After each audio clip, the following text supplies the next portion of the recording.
Cerno, épisode 44. Maintenant à gauche, sur boulevard d'Anjou. Je suis à Rennes, j'arrive, c'est le début de l'après-midi, j'ai rendez-vous avec un certain Loïc, qui donc m'a contacté une nuit sur Messenger pour me dire qu'il avait quelque chose à me raconter sur Thierry Paulin. Alors je sais pas du tout ce qu'il va me dire. Maintenant à droite, sur rue du Quercy et tournez aussitôt à gauche. Je vais venir le chercher en voiture. On s'est donné rendez-vous, donc en bas de chez lui. Il veut pas que je monte chez lui, je sais pas pourquoi.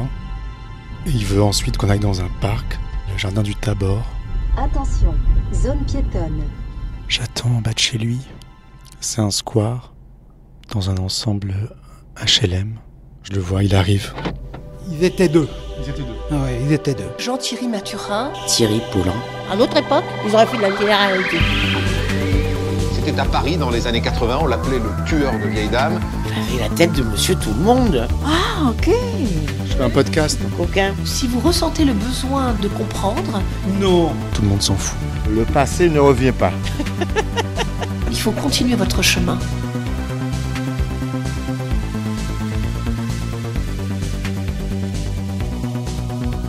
« 3, 2, 1. C'est un monsieur avec une casquette, très élégant, une chemise bleue. Il a une 60aine d'années, je pense. Et une canne en bois.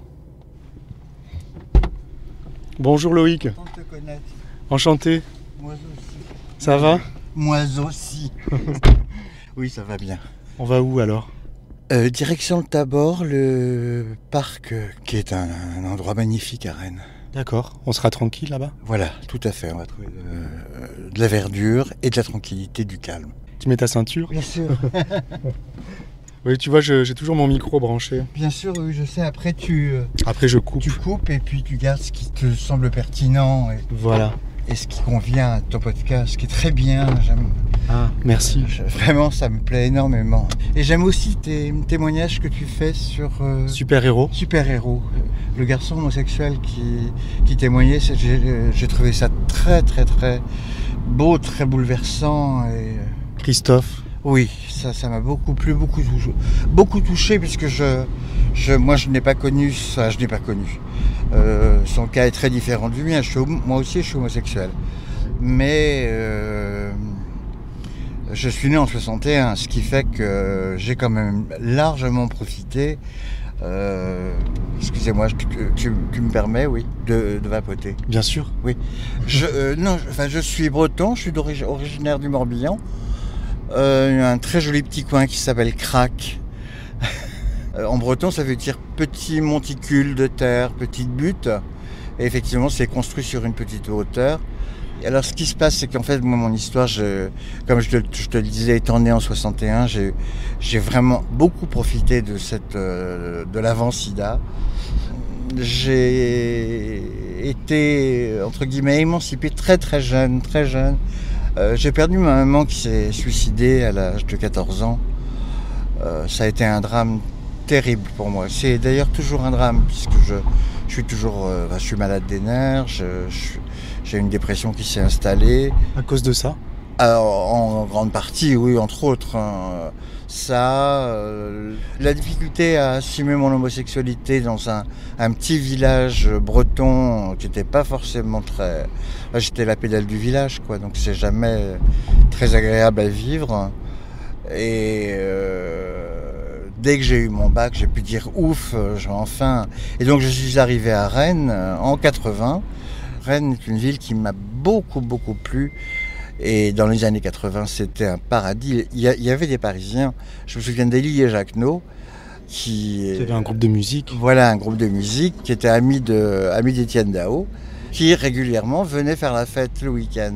Plutôt à Rennes qu'à Paris, parce qu'on s'amusait mieux à Rennes qu'à Paris.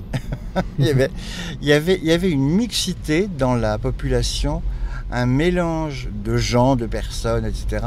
C'est-à-dire les gens qui faisaient de la musique, les rockers, les punks, les gays, les blacks, les chômeurs, les catsup, etc. Il y avait une mixité à la fois de catégories professionnelles, etc., enfin socio-professionnelles, qui étaient d'une richesse et d'une effervescence, c'était fabuleux, quoi. J'ai vraiment passé pratiquement 4 ans à ne faire que la fête. Et donc c'est là que tu as découvert un peu la vie, ça t'a un peu soigné? Tout à fait, ça m'a aidé à vivre. Tu vas prendre par là. Là tout de suite? Oui. Voilà, donc en 86, comme bon, je te disais que j'avais perdu ma maman à 14 ans, mais en 86 j'ai perdu mon papa. Il s'est fait renverser par une voiture. Enfin, ils sont morts tous les deux de mort violente, ce qui a été dur. Et lorsque j'ai perdu mon père, alors qu'il n'avait pas d'affection pour moi, il s'est trouvé que je me suis retrouvé en 86, vraiment à son décès. Je me suis dit, ça y est, tu n'as plus aucune racine. Là, est-ce que tu peux te garer là, tu crois? Là il y a une place. Eh ben écoute, elle est pour nous.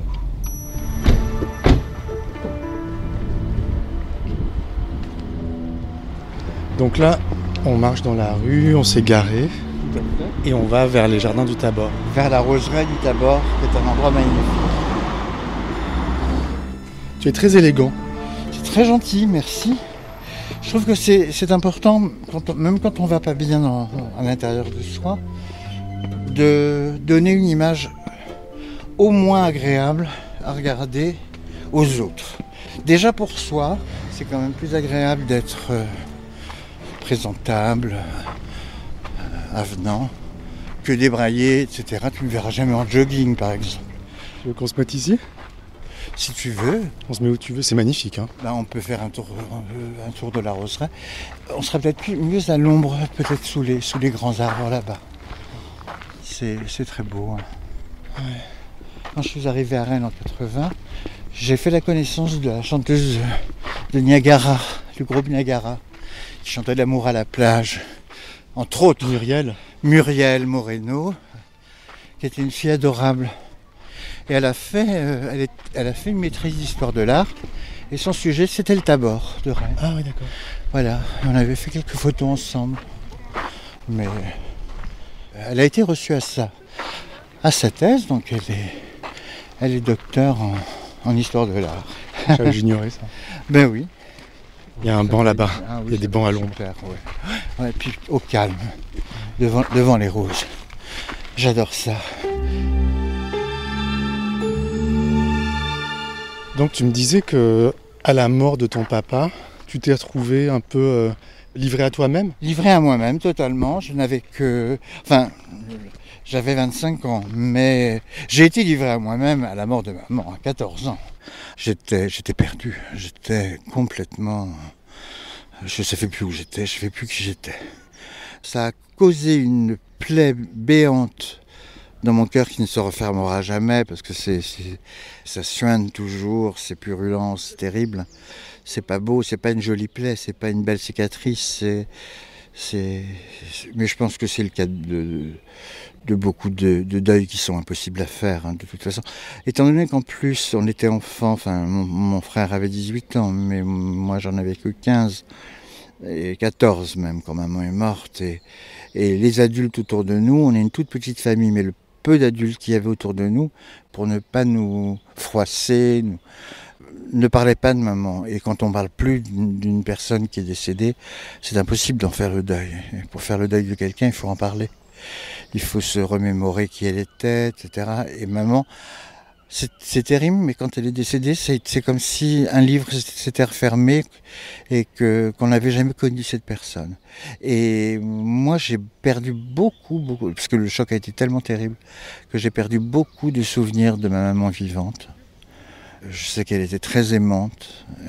C'était une femme pleine de talent. Elle avait fait les arts, ce qu'on appelait les arts ménagers après-guerre. Elle était née en 1935. Et dans les années 50, elle avait fait les arts ménagers, c'est-à-dire qu'on l'apprenait à devenir une bonne épouse, mais une bonne mère et puis une bonne maîtresse de maison. Mais elle a développé de grands talents, c'était une excellente cuisinière. J'avais une maman extraordinaire, j'aimerais la revoir, savoir ce qu'elle pense de ma vie, Mais je sais qu'elle est toujours là malgré tout. Je crois beaucoup à ça.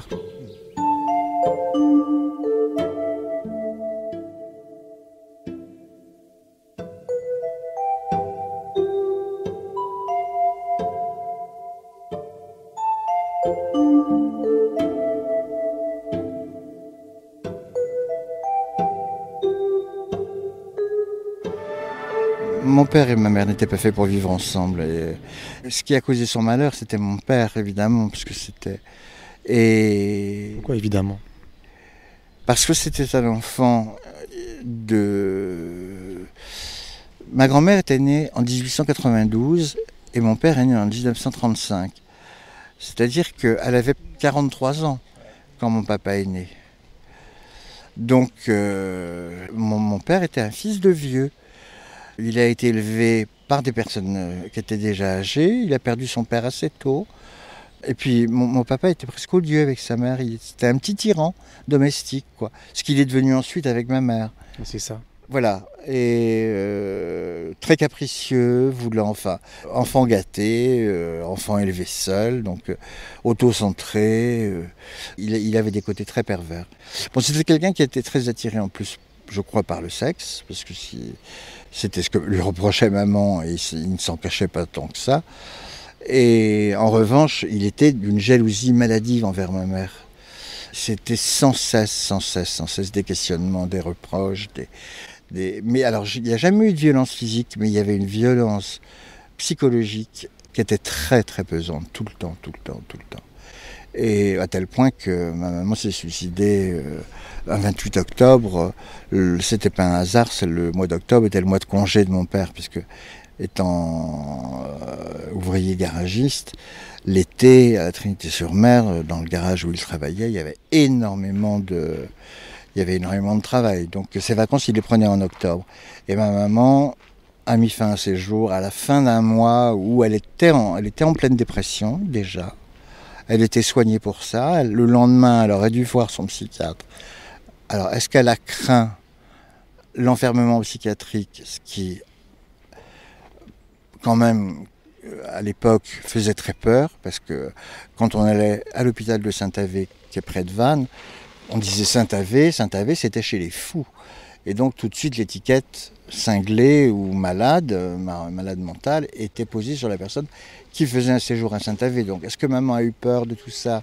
Sans doute que ça a dû jouer. Je sais pas ce qui s'est passé, mais la veille de son suicide, je revenais d'un week-end que j'avais passé à Strasbourg. Je faisais partie d'un cercle celtique.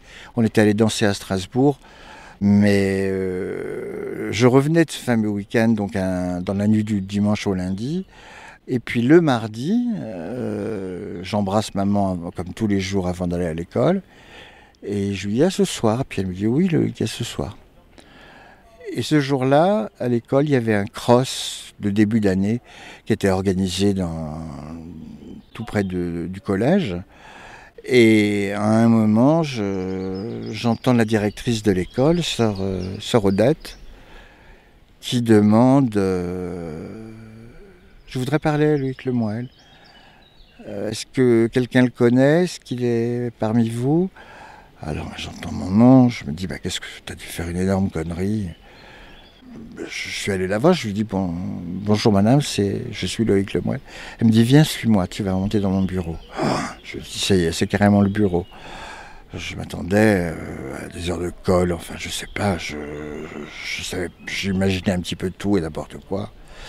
Et avec beaucoup de tact, elle m'a d'abord demandé, mais il y a quelqu'un de malade dans ta famille? Je dis, non, personne n'est malade. Pour moi, être malade, c'était pas... Et puis la dépression, c'était dans les années 70, on n'employait pas cette expression, avoir une dépression nerveuse, c'était... On commençait à en parler, c'était encore les balbutiements. Et donc, petit à petit, donc après, elle me dit, mais personne n'est fatigué non plus? Je dis, si, maman est fatiguée. Puis je voyais qu'elle voulait m'emmener vers maman. Et je dis, il lui est arrivé quelque chose de grave, hein, elle est à l'hôpital? Elle me dit non. Mais elle ne me disait rien, elle me laissait... Je dis, mais c'est plus grave que l'hôpital, il n'y a pas grand-chose. Elle me dit, oui, c'est ça. Et puis là, j'avais vu peu de temps auparavant ce film qui s'appelle Le village des damnés, où à un moment, le héros du film dit « Il faut que tu penses à un mur de briques, un mur de briques ». C'était pour lutter contre la force maléfique des enfants. Et j'ai vu ce mur de briques qui m'est revenu en tête. Et ce mur de briques s'écroulait sur moi et j'étais sous les décombres. Il n'y avait plus rien, quoi. C'était le souffle d'une bombe atomique, je ne sais pas, rien n'est comparable à ça. Surtout à un adolescent de 14 ans qui en plus s'interroge sur sa sexualité, qui a besoin d'être rassuré. Voilà, tu vois, ça a été terrible, hein, ça a été terrible vraiment. Et je traîne ce deuil qui a été impossible à faire. Depuis, je vis en essayant de mettre un point d'honneur à ne pas céder à la tentation du suicide, parce que je pourrais aussi me dire, après tout, tu peux t'en aller, mais je crois que ma petite sœur, que j'aime trop, ne pourrait pas survivre à un deuxième suicide dans la famille, ce serait trop. Donc je reste pour elle en grande partie, puis pour les amis que j'ai qui m'aiment, il y en a plus des tonnes. J'ai eu beaucoup de copains, de copines il y a pas si longtemps, mais depuis une dizaine d'années, je me suis un peu replié sur moi-même. Et là, j'ai besoin en ce moment d'un nouveau départ, d'autre chose. Voilà. Toujours est-il que à aucun moment je lui ai reproché d'être partie. Elle me manque, elle me manquera toujours jusqu'à mon dernier souffle. Mais j'espère un jour la retrouver. J'espère la retrouver un jour. À suivre. Qui est vraiment Loïc et pourquoi m'a-t-il contacté ? Si vous aimez Cerno et que vous en voulez plus, rejoignez-moi sur patreon.com/Cerno. Vous pourrez me poser toutes les questions que vous souhaitez sur une plateforme spéciale, écouter l'épisode suivant une semaine avant tout le monde, ou encore participer à une réunion mensuelle dans le 18e arrondissement. Vous me permettrez ainsi de vivre de mon travail et vous contribuerez à la longévité du podcast. Un immense merci à tous ceux qui me soutiennent déjà. Rendez-vous dimanche prochain et n'oubliez pas, ne laissez pas traîner vos grands-mères.